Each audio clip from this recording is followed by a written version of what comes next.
जय श्री सीताराम। श्री रामचरितमानस पंचम सोपान सुंदरकांड। प्रसंग है हनुमान जी का लंका को प्रस्थान, सुरसा से भेंट, छाया पकड़ने वाली राक्षसी का वध।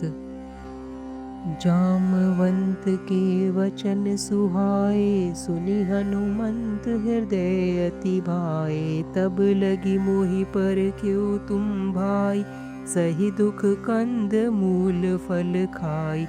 जब लगी आवो सीत ही देखी, होई काज मोहि हरस विशेषी।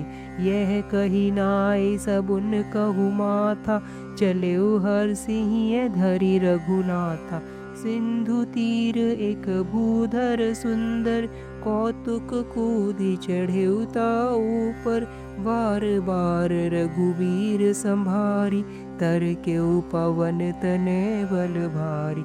जेहि गिरि चरण देई हनुमंता, चले सुगा पाताल तुरंता। जिमि अमोघ रघुपति कर बाना, एहि भांति चले हनुमाना। जल निधि रघुपति दूत बिचारी, ते मैं नाक होई श्रमहारी। हनुमान तेहि पर साकर, पुनि कीन प्रणाम। राम काजु कीन्हे बिनु, मोहि कहाँ विश्राम। जामवान के सुंदर वचन सुनकर हनुमान जी के हृदय को बहुत ही भाए।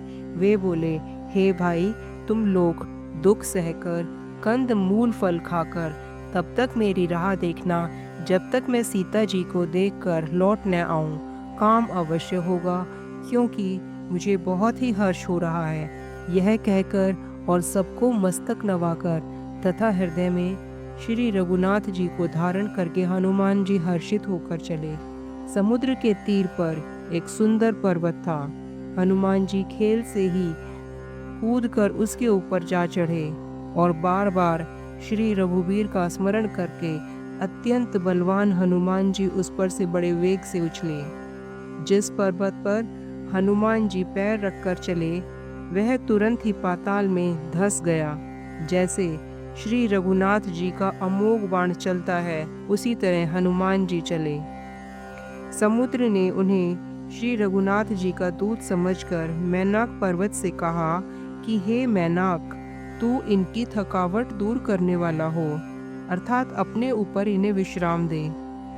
हनुमान जी ने उसे हाथ से छू दिया, फिर प्रणाम करके कहा, भाई, श्री रामचंद्र जी का काम किए बिना मुझे विश्राम कहाँ। जात पवन सुत देवन देखा, जाने कहूँ बल बुद्धि विशेषा। सुरसा नाम हिनके माता, पैठी आई कहीं ते ही बाता। आज सुरन मोहि दीन आहारा, सुनत बचन कह पवन कुमारा। राम काजु करि फिर मैं आवो, सीता कही सुधि प्रभु ही सुनावो। तब तब बदन पैठी हुआई, सत्य कहूँ मोहि जान दे माई। कवने जतन देई नहीं जाना, ग्रस सिन मोहि कहूँ हनुमाना। जो जन भरी तेहि बदन पसारा, कपितनु कीन दुगुन विस्तारा। सोरह जो जन मुख तहि ठयउ, तुरत पवन सुत 32 भयउ। जस जस सुरसा बदनु बढ़ावा, तासु दून कपि रूप दिखावा। सत जो जन तेहि आनन कीन्हा, अति लघु रूप पवन सुत लीना। बदन पैठ पुनि बाहिर आवा, मांगा बिदा ताहि सिरुनावा। मोहि सुरन जेहि लागी पठावा, बुद्धि बल मर्मु तोर में पावा। राम काजु सब करिहु, तुम बल बुद्धि निधान। आशीष दी गई, सो हरषि चलेउ हनुमान। देवताओं ने पवन पुत्र हनुमान जी को जाते हुए देखा।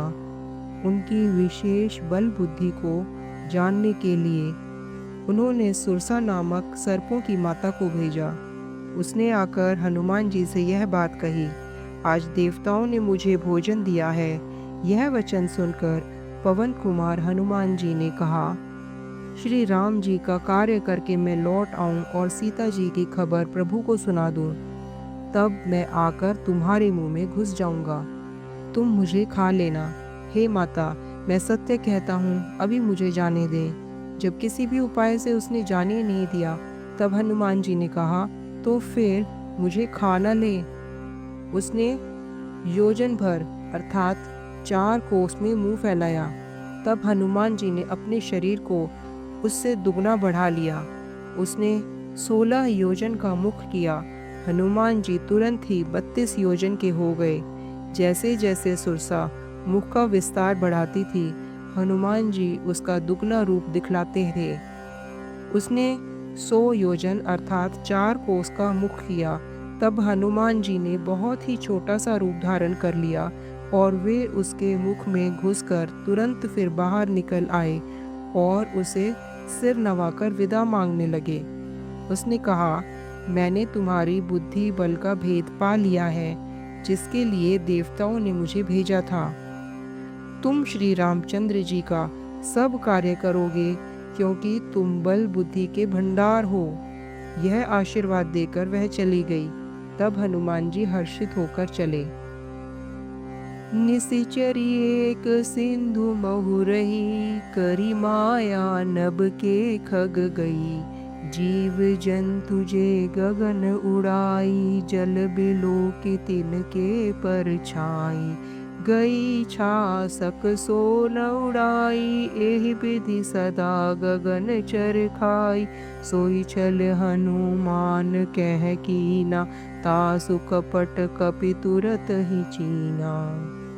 ताहि मारी मारुत सुत बीरा, बारिधि पार गयो मति धीरा। तहाँ जाई देखी बन शोभा, गुंजत चंचरीक मधुलोभा। नाना तरु फल फूल सुहाए, खग मृग वृंद देखी मन भाए। सैल विशाल देखी एक आगे, तापर धाई चढ़ेउ भय त्यागे। उमा न कछु कपि के अधिकाई, प्रभु प्रताप जो काल ही खाई।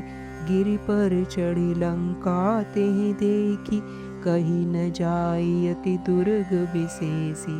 अति उतंग जल निधि चहु पासा, कनक कोट कर परम प्रकाशा। समुद्र में एक राक्षसी रहती थी। वह माया करके आकाश में उड़ते हुए पक्षियों को पकड़ लेती थी।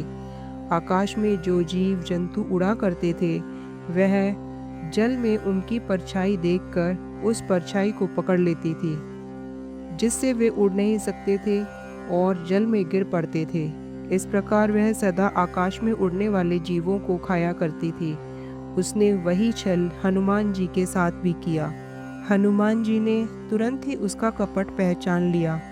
पवन पुत्र धीर बुद्धि वीर श्री हनुमान जी उसको मारकर समुद्र के पार गए। वहां जाकर उन्होंने वन की शोभा देखी। मधु के लोभ से भौरे गुंजार कर रहे थे। अनेकों प्रकार के वृक्ष फल फूलों से सुशोभित हैं। पक्षी और पशुओं के समूहों को देखकर तो वे मन में बहुत ही प्रसन्न हुए। सामने एक विशाल पर्वत देखकर हनुमान जी भय त्याग कर उस पर दौड़कर जा चढ़े।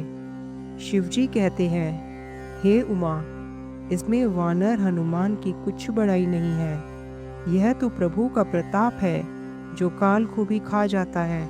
पर्वत पर चढ़कर उन्होंने लंका देखी। बहुत ही बड़ा किला है, कुछ कहा नहीं जाता।